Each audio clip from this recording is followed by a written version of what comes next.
నిహారిక గారు here. Hello అండి. నించోని you can SIT, I can. నించోని అడగాలంట వాళ్ళు. ఓహా అలాగా. Okay done.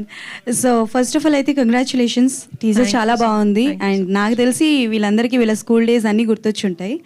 So one of the ఇంటర్వ్యూలో మీ ఫాదర్ నాగబాబు గారు చెప్పడం ఏంటంటే సుష్మిత వెరీ స్ట్రిక్ట్ ఇంట్లో అండ్ కజన్స్ అందరూ కూడా ఆవిడని చాలా స్ట్రిక్ట్లో పెట్టారు అని అన్నారు.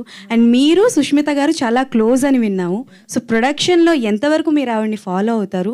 ఏమైనా సజెషన్స్ తీసుకుంటారా కథలు విన్నప్పుడు, మీరు కథలు ఓకే చేసినప్పుడు? ఐ థింక్ ప్రొడక్షన్కి వచ్చేసరికి అంటే ఏజ్లో ఎంత నాకు సిస్టర్ పెద్ద అక్క అయినా కూడా ప్రొడక్షన్కి వచ్చేసరికి we become very friendly.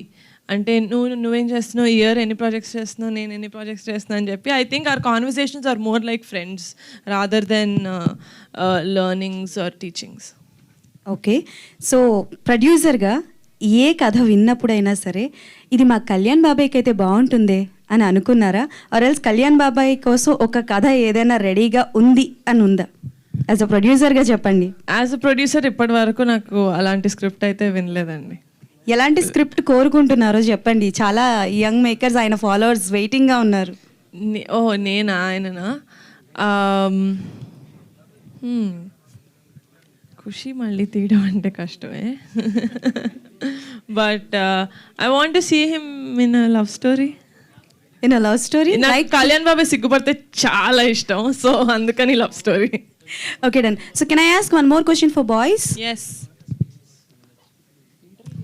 So బేసికల్గా ప్రొడ్యూసర్స్ అంటే కొంచెం స్ట్రిక్ట్గా ఉంటారు. బట్ నాకు తెలిసి నిహారిక గారు ఇక్కడ ఎంత జోవియల్గా ఉన్నారో, అంటే ఫార్మల్గా ఉన్నారు అలానే, కానీ one memorable moment with Niharika గారు ఆన్ సెట్స్ వచ్చేవారా? ఎలా ఉండేది? ఒకరు ఎవరైనా చెప్పండి. యాక్చువల్లీ షూట్ మొత్తం అవుట్డోర్ అయింది గోదావరిలో, అమరాపురం. సో వచ్చేవారు 1 వీక్ వచ్చి ఉంటారు ఆల్మోస్ట్. షూట్ అంతా బాగానే అయింది. గ్రేట్ మెమరీ అంటే మేము వర్క్ షాప్ స్టార్ట్ అయిన టైంలో ఫస్ట్ టైం అందరం ఆఫీస్కి వెళ్ళినప్పుడు ఫీల్ లైక్ హోమ్ అన్నారు. మేము అప్పటి నుంచి ఆఫీస్ నిజంగానే హోమ్లా ఫీల్ అయ్యి అక్కడే టైం అంతా స్పెండ్ చేస్తూ ఉంటాం. డైరెక్టర్ గారు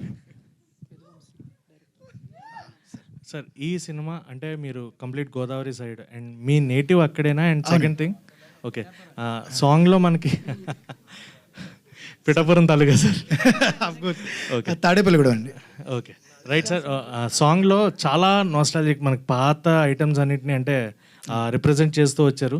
సినిమాలో అవి మన అంతవరకు చూడచ్చు. అండ్ మీ క్యారెక్టర్ని ఇక్కడ ఉన్న ఈ 11 మందిలో రిప్రజెంట్ చేయాలంటే ఎవరితో చేసుకుంటారు? ఓ మై గాడ్ సార్, మా బ్యాచ్ ఒక 15 మంది దాకా ఉండేవాళ్ళం అండి. వాళ్ళందరూ ఎలా వీళ్ళు 11 మందిలో ఎలా కనబడతారో మీకు కూడా ఒక 11 మంది 10 మంది బ్యాచ్ ఉంటారు కదా సార్, వాళ్ళని వీళ్ళలో చూసుకుంటారు.